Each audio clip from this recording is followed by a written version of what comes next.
Bahan dan alat yang digunakan adalah kabel jaringan, konektor, cutter, dan tang. Langkah pertama adalah potong dan kupas kabel pada bagian kiri dan kanan. Langkah kedua, pisahkan bagian-bagian kabel yang terlilit.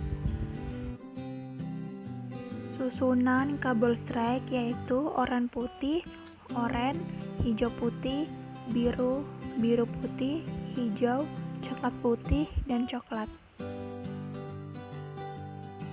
Rapikan susunan kabel tersebut agar rapat dan lurus. Potong sedikit ujung kabel agar panjangnya sama. Selanjutnya, masukkan kabel-kabel tersebut ke dalam konektor dengan pelan. Pastikan ujung kabel yang berwarna putih masuk sepenuhnya ke dalam konektor. Lakukan langkah-langkah tersebut pada bagian ujung kabel yang satunya. Kabel strike pun telah jadi.